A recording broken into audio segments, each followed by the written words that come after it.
Саламатсыздарбы, биздин урматтуу көрөрмандар, биз Казакстандын Астана шаарындабыз. Бүгүнкү биздин каарманыбыз Жарашбек Ашырбеков атайын ушул Астана шаарындагы мекендештер кайрымдуулук тобунун жетекчиси. Авангард стиль. Надежность, качество, комфорт. Авангард стиль, когда выбор очевиден. Ашырбеков Жарашбек Абжалбекович 1960-жылы Талас облусунун Бакаята районуна караштуу Түйтө айылында төрөлгөн. 1977-1982 жылдары Айыл чарба институтунда окуп, ийгиликтүү аяктаган. Иш жолун 2005 жылы Астана шаарына келип, азык-түлүк дүкөнүнөн баштаган. Жубайы Күлүмкан Ашырбекова 4 уул, 2 кыздын ата-энеси.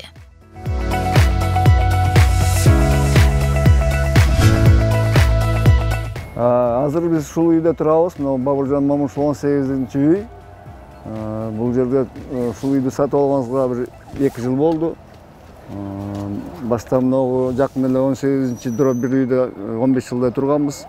Андан соң кеңейтели, кичине кеңденирээк болсун деп 3 комнаталык квартира сатып алганбыз. Кудайга шүгүр, коңшулар менен мамиледе, жакшы мамиледебиз. Чай ичип турабыз, Кудай тамакта, бир жакшы бир майрам күндөрү чай ичип турабыз. Жакшы, Кудайга шүгүр, ынтымагыбыз жакшы. Биякта мекендештерде көбүнчөсүн ошо сиздин үйүңүзгө чогулуп калышат экен. Ушул жакта да бардыгы тең ушул үйгө келишип атат. Ооба, ушул мекендештер бизде биз жакшы ынтымагыбыз абдан Кудайга шүгүр жакшы. Тез-тез эле жолугуп турабыз. Анда бир Кудай тамак болобу, айт намаздарда, айт күндөрү, майрам күндөрү келип ушул жерден биздин бир туугандар, мекендештер чогуу чай ичип турабыз. Абдан жакшы ынтымагыбыз, Кудайга шүгүр. Анда үйүңүздү кирип көрүп чыгалы. Макул. Келдик. Телекөрүүчүлөр, жалпы ушул жакта мына Жарашбек мырзанын үйүнө да мынтип мейманга келип калдык. Бияк жеңем экен. Ооба, булар жеңем болот бул. Биз эми бул Астана шаарына келгенибизге 17 жыл, 8-ноябрда Кудай буйруса 17 жыл болот. 2005-жылы 8-ноябрда келгенбиз. Мына Кудайга шүгүр, азыр мынакей ушул үйдү алганыбызга 2 жыл болду. 2 жыл. Буга чейин башка үйдө турганбыз, анан 2 жыл болду ушул үйгө келип, ушул үйдү алып, ушул жерде жашап атабыз, Кудайга шүгүр. Экөөбүз, Гүлүм экөөбүздүн үйлөнгөнүбүзгө 39 жыл болду. Анан бери 4 уул, 2 кыз берген Кудай таалам. Ошо менен уулдардын, кыздардын неберелерди эсептегенде Кудайга шүгүр 13 неберебиз бар. Баары жакшы, баары иманы менен, ден соолуктары жакшы. Кудай буйруса ошол, куш келдиңер. Ошол 2005-жылы 8-ноябрда келгенбиз Астанага. Ошол кезде балдар, Кудайга шүгүр, балдарды тарбиялап, өстүргөнгө, бир деңгээлин көтөргөнгө, окутуп, жакшы билим берген үчүн ушул жака келдик да, ошондой максатта. Себеп дегенде ошол жакта баягы балдарды окутуп, жакшы тарбия бергенге ошол кезде кандай десем, каражат жетиштүү болбой калды. Ушул жака келип бир иштеп, бир каражат таап, балдарга жакшы билим берсек, балдардын деңгээлин мындай бир жакшы деңгээлге көтөрсөк деген максатта келгенбиз. Кудайга шүгүр, ушул жер жакшы жер экен, касиеттүү жер экен, касиеттүү эл экен. Кудайга шүгүр, бу жерде абдан эле жакшы болуп атат. Бу жерде Кудайга шүгүр кыргыздар, ушул жака келген кыргыздар бирөө да бир мындайча айтканда келгенден кийин бир жаман болгон жок. Баары келип ушул жерден келин алып атыр, кыз берип атыр, үй сатып алышып атыр, карыз болгондо кастан чыгып атыр. Алхамдулилла, баары жакшы. Иштеген адам берди, мээнет кылган адам берди, турмушу жакшы. Астанага мен бир тууган кайным, жеңеңердин иниси, Жаныбек деген иниси бар. Ушул жакта бир Миша деген, Михаил деген бир орус менен бир мамиле кылган экен оғанда. Соода саттык. Ошол кайным ушул жака барсаңар деп телефон чалып койгон экен. Ошол Оруска келгенбиз алгаччы. Оруска келип, ошол ноябрда келип, жазга чейин ошол орус менен болдук. Чоң бизнесмен адам экен. Ошол чоң склады бар экен, ошол складта кыштадык. Күлүмүз склад болду, мен жардамчы болдум. Анан кыштан чыккандан кийин мындай акырын ар жак бер жакка чыксак, кыргыздар соода кылып атыр. Ошо менен соодага аралашып кеттик. Биз өзүбүздөй ата-баба соода кылган эмес, анан биз ошону үйрөндүк соодачы. Экөөбүз тең жогорку билимдүүбүз. жогорку билимдүүбүз. Анан сооданы турмуш үйрөтөт экен, үйрөндүк. Алгач жанагындай акиматтан бир документ сатып алдык. Соодагы встреча деген жакшы жер бар. Мына жерде Астана правый, левый берек деп бөлүнөт. Азыр мына биз турган жер, азыркы ушул үй, ошол ортосунда туруп атат. Левый берек жаңы курулган шаар, левый берек. Эсил дарыя өтөт. Дарыянын сол жагы левый берек, оң жагы правый берек. Правый берек эски шаар. Дарыянын сол жагы жаңы шаарда. Но азыр биз турган жер туура ортосунда туруп атат. Анан встреча деген магазин бар, торговый дом бар, правый беректе. Ошол жерден бет маңдайында Гүлжан деген торговый дом бар, ошол жерден бир жакшы алдан эл көп жерде. Кудайдын жардамы менен бир акиматтан документ сатып алдык, документ алдык, уруксат, соодага уруксат. Ошол жерден баштадык сооданычы. Кудай берекесин берди, соода жакшы болду. Ал кезде жай гана каркас, темирден каркас жасатасың. Үстүн материал менен эле жаап эле, анан жыгачтан прилавка жасап соода кыласың. Ошондой соодадан баштаганбыз. Кийин автолавка, кийин магазин. Мына ошентип жай азыр ушу шаар боюнча жемиш, овощ, фрукты да, жемиш жидек. Ошол шаар боюнча заявка алабыз.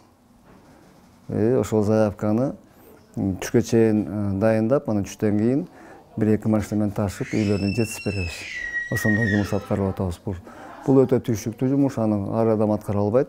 Биз ошол жумушту аркалап кеттик. Азыр Кудайга шүгүр, балдар жакшы жумуш болуп атат бизде. Кудайга шүгүр, жакшы эле болуп атат. Буйруганы. Мерде биздин ынтымак абдан жакшы. Кудайга шүгүр, биздин ынтымагыбыз жакшы да. Биз тез арада эле ушул катышып, жана Кудай тамак болобу, же болбосо бир ийгилик болуп калат, келин алып, кыз берип калат, ошондой бир арабызда ушундай бир чай ичкен адамдар бар, өз ынтымагыбыз бар. Тез арада эле ошол өзүбүзчө чай ичип, жанагындай той томолок болот. Бирөө келин алат, бирөө кызын берет, бирөө үй алат. Ошондой мезгилде чакырышып чай ичип турабыз. Ал бизде бар нерсе да. Анан тышкары мен берде бир өзүнчө казак агайындар менен да кадимкидей чай ичип катышам.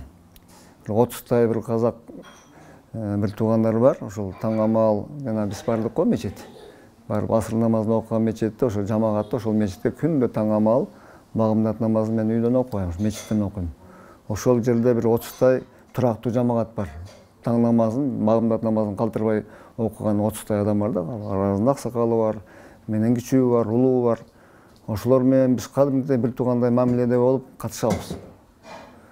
Тоже жанагындай той берсе чакырышат, бир жанагындай Куран окутканда чакырышат, Кудай тамак бергенде чакырышат. Орозону ооз ачырышабыз кадимкидей үйдөн, болбосо кафеден ооз ачырып, ошондой жакшы ынтымагыбыз бар. Казак бир туугандар менен ынтымагым бар да. Мен өзүм катышам алар менен. Кээде элге кеткенде кадимкидей сагынып калышат. Келсем, бүгүн кече келдим, элден келсем кадимкидей мечитке барсам кучакташып, элиң аманбы, тынчпы дешип, сонун эми. Адамдын өзүнө байланыштуу экен. Менен көп сурайт да, эл Кыргызстан көрүн көп сурайт, казактар кандай деп. Айтам, өзүңө байланыштуу. Эгерде сен адамга жакшы мамиле кылсаң, ошондой мамиле аласың. Соп-сонун казак агайындар менен соп-сонун эл, жакшынакай мамиле кылсаң, жакшынакай мамиле аласың. Ар элде бар го, мисалы жакшысы бар, жаманы бар. Ошон үчүн бир эле жаман көрүп алып, жалпы элге айткан болбойт да. Ар элдин жакшысы бар, жаманы бар.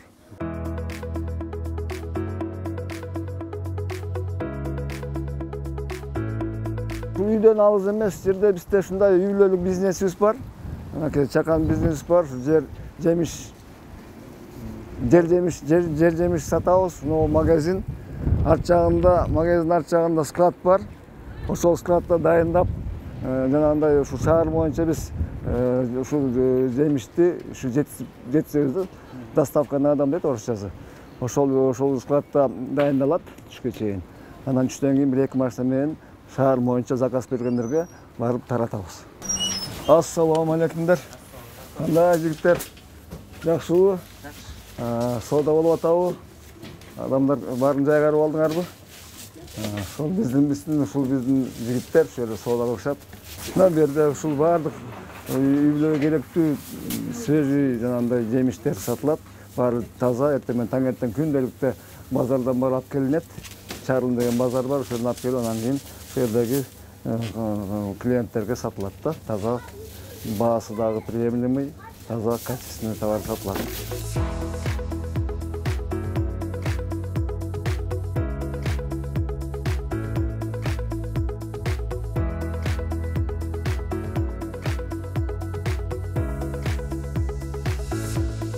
Бұл бизнестің магазин көп адамдар да бар, бирок мынау шаар боюнча заказ алып, ошону үйүнө жеткизген бул өтө түйшүктүү жумуш-та. Бирок ошого биз аракет кылып, ушул жумуш аркалап калдык. Кудайга шүгүр, жакшы эле болуп атат. Бизге де жакшы, ошол элге де жакшы. Алар эч жакка барбай үйүнөн заказ берип, үйүнөн жетип беребиз. Бизге де кудайга шүгүр жумуш бар да, жакшы.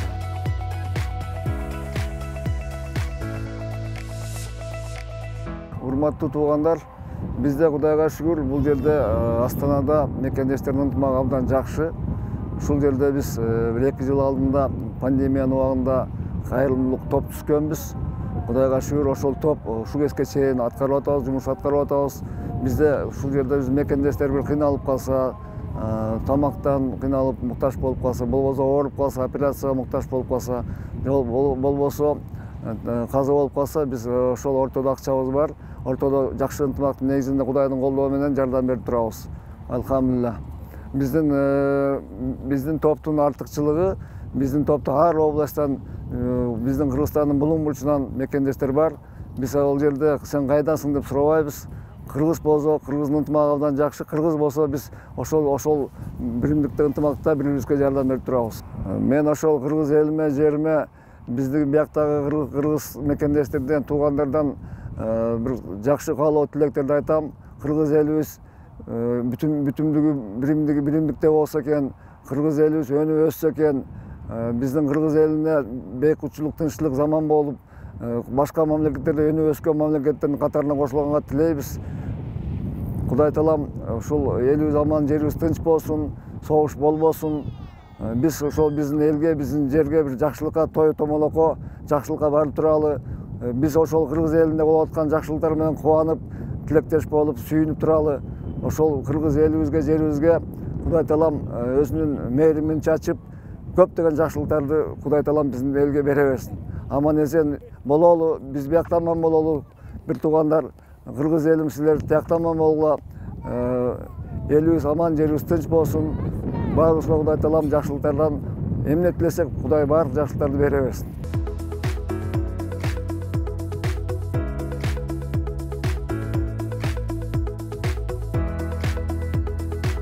Жарашбек баке, биринчиден сизге чоң ыраазычылык. Ушул долбоордун негизги Казакстанда Астана шаарына бизге көмөктөш болуп, ушуну уюштуруп бергениңиз үчүн. Экинчиден болсо, ушу бизге маекке катышып, өзүңүздүн жакшы ойлоруңузду айтып, жаштарга болгон мотивация бергениңиз үчүн. Анан биздин атыбыздан ушу кичинекей белектер бар, ушуну кабыл алып коебуз. Бул калпак дайыма башыңыздан түшпөсүн, аманчылыкта жүрүңүз. Алып коёюн. Болду. Бул болсо, ушу биздин медалыбыз, Пирамида телеканалынын атынан моундай медаль мына. Жок, только сизге бул. Мына Күбөлүк 37 Ашырбеков Жарашбек Пирамида телеканалын өнүктүрүүгө кошкон зор салымы жана ак ниети менен сыйланат. Телевидениянын мыкты кызматкери наамы. Бул сизге мына. Мына мына. Күбөлүңүз бул мына. Бул медаль. Машалла. Алла разы болсун деп ойлонбогон нерселер болуп атыр. Мына. Алхамдулилlah. Сиздики. Мына. Бул болсо Авангард стиль компаниясынын атынан таттуулар.